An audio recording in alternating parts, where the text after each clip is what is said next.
my name's Josh. I'm the head gardener here at Birch Farm in Wolseley in North Devon. And here we are standing in one of our kind of brand new syntropic food forests. What we're trying to do here is develop a syntropic food forest system that fits with annual growing especially. And so what we want to actually do is, this whole field is about 1.5 acres. And we're splitting this into 5 sections of different food forests. And we want to then add it into a coppice rotation. And so where we're standing now is the first one. And the first one we know is going to have a lot of sunlight because there's not a lot of trees. And so we've got loads of like outdoor tomatoes, courgettes, squash, we've got some herbs, leeks, drying beans, all sorts of sun-loving crops in here.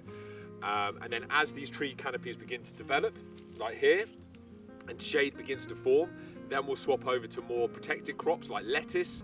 The shade will stop the lettuces from bolting and stop them going a bit bitter. And then as that shade develops even more and more and we can't grow crops anymore, we'll then cut the whole thing down, build a hugel bed like you can see here.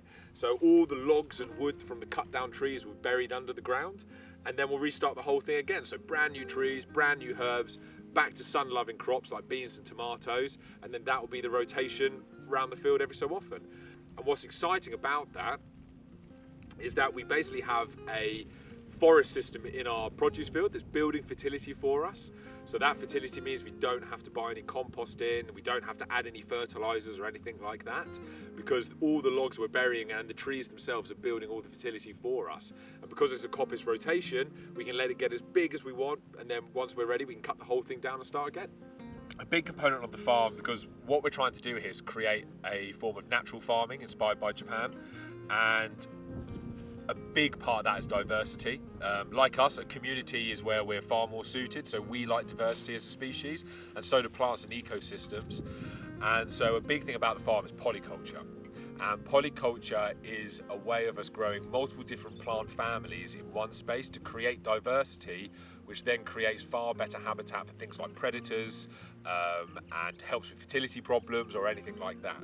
So here you can see the beds look like a big jumble, but it's all by design. And so here we have a chicory, which we can pick the young leaves for salad, calendula for pollination, tomatoes, which we're breeding outside to breed an outdoor tomato. And then we have lettuces here that are starting to go to bolt for us to collect seed. But also in amongst that, we have chickweed, which is a really good edible weed. We have dock, plantain, Persicaria affinis, which we can use as a grain substitute. And all these different plants together are creating that fertility and habitat to bring a whole host of insects, both pest and predator, that will basically self-regulate themselves. So we have to do minimal input on that part of the farm. Here on the syntropic side, we have a glebanotis, which is a chrysanthemum, beautiful, delicious, crunchy textured stems, a poplar, a mashua, borage, strawberry, lemon balm, dandelion, chickweed, chives, marjoram. So even in this space here, we've got about 10 to 15 different plant families or genus and species, which are all helping each other and regulating the system. Part of that polyculture for us is making sure that every single bed has an aromatic herb in it or an aromatic plant. The reason for that is just from experience and observation here that aromatic plants seem to attract a lot more beneficial insects, and especially things like predatory wasps or flies that are really good pest controllers. And so every bed we try to get some kind of aromatic in. So in this bed here, you can see we've added dill, which is now going to seed. So we pick the dill during its leafy stage and then we allow it to flower, which is bringing huge pollination in. And I can almost smell it in the air now I'm standing here. And then this bed in general is actually quite exciting because what natural farming teaches us is that we have to try to collect as much seed from our space as possible, because by collecting seed, we're breeding stronger and more resilient crops to our land. And so here, this is all perpetual spinach that we're allowing go to seed now. We'll collect that seed and that will be our crop for next year.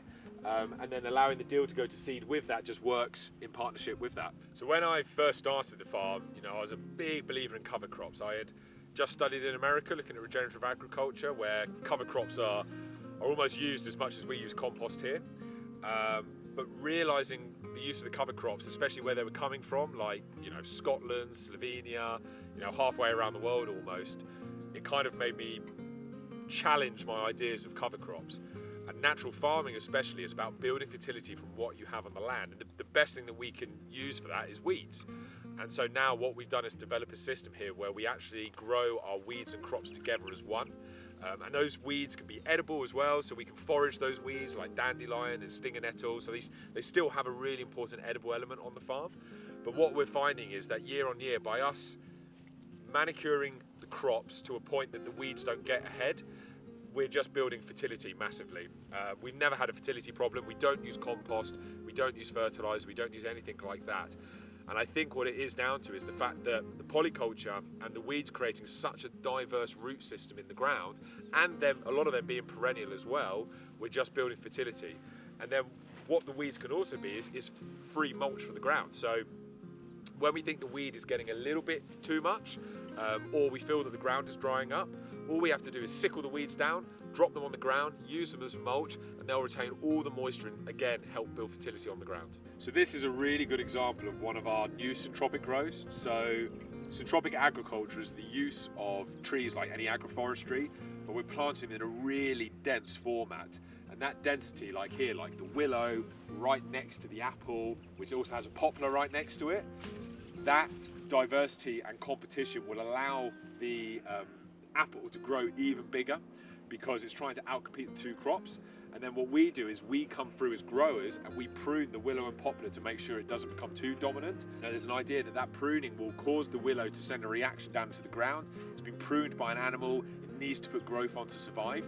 And we reckon that actually by putting those chemicals into the ground, the apple will also pick that up and equally have that growth as well. And by creating that complexity and competition and biodiversity, you just end up with a lot bigger, stronger agroforestry for it because they're fighting each other. It's like a giant Thunderdome and they're trying to beat each other in. But as the grows, we are very much coming in and editing it. And all the cuttings that we take from the willow and the poplar, we drop on the ground and then that will build fertility. So we don't have to use compost again. We're always building fertility.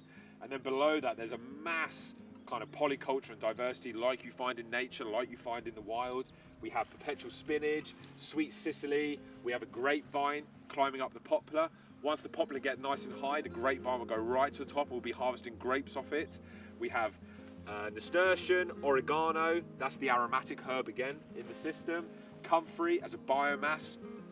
So while our willows and poplars are quite young, we use comfrey to chop every so often and drop as a mulch on the ground, again to build fertility. We have loganberry, we have alpine strawberries that stop the weeds creeping in, and the alpine strawberries create a really beautiful weed suppressant on the mat.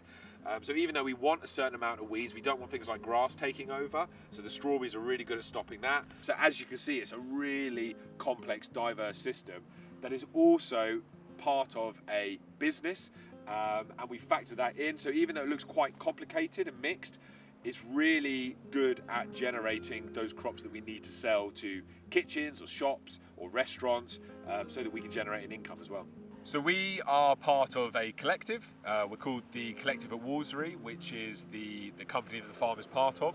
And so we very much grow for a pub called the Farmer's Arms in the village of Wolseley in North Devon. And that also includes a fish and chip shop and a village shop that we grow for. And so everything on the farm is catered towards the chefs to make sure that they can produce the most brilliant and tasting and innovative food as possible. So we can introduce new different plants such as perennials, fruits, give it to them and they'll turn it into something delicious to really push their menu. And that is a big factor of the farm, and that's what we're here to grow for. And although a lot of this can look like a giant mess, it's very weedy, it's very crazy and wild, the polycultures make everything quite confusing. It is a really efficient system that we've developed here. It works really well for us. Our inputs are really low. We're not buying in compost, we're not buying in fleece or netting or protections. And so we can just let the system grow, and we rely a lot on the ecosystem to protect us from kind of like pest problems. So even though we allow the slug to live here, we encourage the slug almost, we don't want like an overpopulation of it. What we want is lots of beetles to come in and gobble them up. And so we use a lot of this to build habitat. So the farm layout as it is now, all the polycultures is good for building fertility, but a lot of it is also about generating pollination and building habitat so that the ecosystem looks after itself. And natural farming in its essence is growing food within an ecosystem that caters and self-regulates, that we don't have to start to feel that we have to get involved and add this chemical or add this spray or do that. We just want the whole thing to tick along. And from what we've experimented with 4 years now, it's working wonderfully. This has been our best year. I think we've had about 95% crop survival, and we haven't had to do anything to impact the field or the ecosystem. And in fact, what we're finding is we're just generating huge amounts of biodiversity. New bees, new birds, new insects are coming in daily that we're discovering, and that we're discovering have really positive outlooks on the ecosystem. Much like the syntropic, we're also finding that annuals really like the competition. That little bit of competition really helps with plant growth, and I think that's across all plant growth. Plants and nature itself is quite a rugged animal. You know, it likes to fight, it likes to push its boundaries a little bit, and definitely with the crops they definitely like that. And as the grower, what we do is we just make sure that the sow thistle doesn't take control. So we'll sickle them back, drop them as a mulch, give the leek a head start. And now, like here, the sow thistle is flowering at a much shorter height, but it's growing in perfect balance with the leek. And here we have meliotus, the sweet clover that's seeded in. We had carrots here that we've cut the tops and chopped and dropped. Down here, we've got a dock right here. The dock plays host to all our dock beetle. By the dock beetle eating the dock means it doesn't eat our rhubarb, so we keep our rhubarb secure because they'll rather eat the dock. And that dock root is probably going a metre in the ground, bringing up minerals from the mineral layer and also helping cultivate the soil. And as you can see, it's just growing in a beautiful harmony. We have wood nightshade here, growing with leeks, Phacelia that's self-seeded in. We have the black mint, the agastache. These are self-seeded kales, so we know that these kales are really good against pest pressure, and so we'll probably collect a lot of seeds off these next year because we know they're really strong. And you can just see it's growing in a beautiful equilibrium amongst each other, and there's just no need to weed it, there's no need to mulch it, there's no need to have this kind of idea of perfection that we have that is neat, sterile and tidy. And by allowing it to be quite weedy and messy and rugged, you're also building huge amounts of habitat. If I clear all this kind of chop and drop mulch from under here and I dig the soil a bit, I can already see worms, beetles, earwigs, all these different creatures that are part of that ecosystem that are really important for controlling pests and building fertility on the farm.